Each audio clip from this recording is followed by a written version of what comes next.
حیدری، واہ واہ۔ اللہ کا کام ملک کا نشر نہیں ہے۔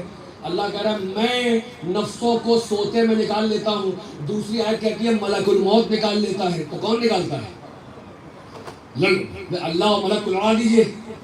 ایک طرف آپ نے کہا کہ اللہ ہو یتوفا، اللہ نکال لیتا ہے نفس کو جب انسان سوتا ہے۔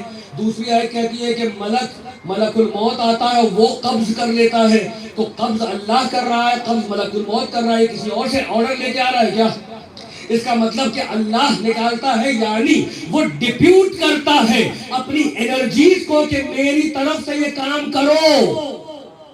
میں تم کو اختیار دیتا ہوں کہ کسی کی موت، کسی کی روح نکال لاؤ، کسی کے لیے رزق فراہم کرو، اس پیڑ میں یہ پھل لگا دو، اب بادل چلاؤ، اب پانی برساؤ۔ یہ اللہ کے نوکر ہیں کائنات میں جو پھیلے ہوئے ہیں، مگر عجب منظر نظر آیا، جو کائنات کے اتنے زیادہ طاقتور لوگ کہ کوئی بندہ ملک کی طاقت کا مقابلہ نہ کر پائے، اور اگر ملک الموت آ جائے تو دیکھ کے دم نکل جائے۔ وہ کہاں نظر آتے ہیں؟ چوکھٹ پہ سیدہ کے نظر آتے ہیں، کبھی آٹا گوندھ رہے ہیں، کبھی چھولی چلا رہے ہیں، کبھی کچھ کر رہے ہیں۔ معلوم ہوا جو کائنات میں اللہ کے اقتدار کی نشانی وہ اہل بیت کی نوکری کرتے نظر آتے ہیں۔ صلوات بر محمد و آل محمد۔ اللہم صلی علی محمد و آل محمد۔ رحمت کو تمام کر دیا۔ تو یہ مقام محمود ہے، یعنی مقام شفاعت کبریٰ، کہ جہاں پر اللہ نے اپنے دو بندوں کو ڈپیوٹ کیا ہے کہ اب تم دونوں شفاعت کرو اپنے چاہنے والوں کی، اس لیے کہ تم جو کرو گے وہ میں نے کیا، تم میری مشیت کے مظہر ہو۔ میں خود تو میدان محشر میں لباس بشری میں نہیں آ سکتا، میں ہوں اصل میں مالک مختار، میری قدرت کاملہ ہر ایک پر محیط ہے، مگر میری قدرت معلوم کیسے ہوگی؟ یعنی دو بندوں سے معلوم ہوگی۔ اب یہ کہے گے کہ یہ جہنم تیرا ہے، یہ میرا ہے۔ ہو سکتا ہے کہ کوئی چاہنے والا تھوڑی دیر کے لیے چلا جائے وہاں پر، مگر روایت کہتی ہے کہ سزا بھگت رہا ہوگا کہ ادھر سے آواز آئے گی، ارے میرا والا مجھے دے، اپنا والا لے جا۔ صلوات بر محمد و آل محمد۔ محمد و آل محمد۔ انشاءاللہ یہی میں بیان کو روک رہا ہوں۔ اس کے اندر ایک بہت ہی لطیف پہلو ہے اور ایک سبق ہے کہ کوئی بے عمل نہ ہونے پائے۔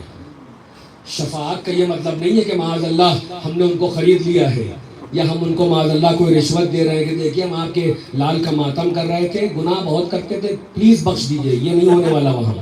یہ اہل بیت ہیں، یہ عدل سراپا مجسم عدل و انصاف ہے، مگر جیسے اللہ عادل ہے، مگر وہ کہتا ہے کہ سبقت رحمتی غضبی، میرے غضب کے آگے آگے میری رحمت چلتی ہے۔ تو یہ رحمت کون ہے کہ جو کائنات کو گھیرے ہے؟ وہ محمد ہی تو ہے کہ جو رحمت للعالمین ہے۔ صلوات پر محمد و آل محمد۔ اللہم صلی علی محمد و آل محمد۔ کل انشاءاللہ، پرسوں انشاءاللہ 11 محرم کو بیان ہوگا، جو بھی آ سکے گا انشاءاللہ، اس لیے کہ بھائی بہت سے عزادار محترم مؤمنین 10 محرم کے بعد محرم نہیں مانتے ہیں۔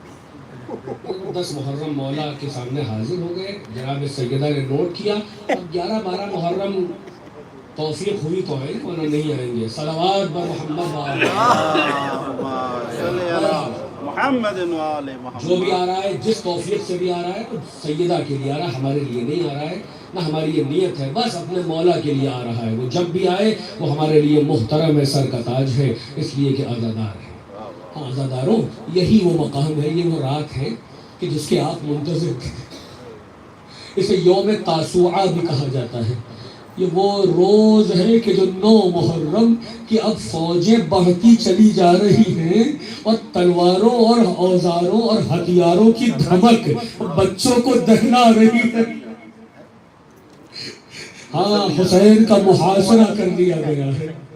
یہ شب عاشور ہے عزاداروں، ایسی سخت رات ہے کہ جس میں حسین نے بڑھ کے اپنے بھیا عباس سے کہا کہ دیکھو یہ شمر ملعون آیا، جاؤ اس سے بات کرو۔ وہ آیا تھا جنگ کے لیے، اب مولا نے کہا نہیں آج جنگ نہیں ہوگی، بلکہ ہم ایک دن جو ہے، وہ تاریخ کے جملے ہیں کہ مہلت مانگی، مگر عقیدے کا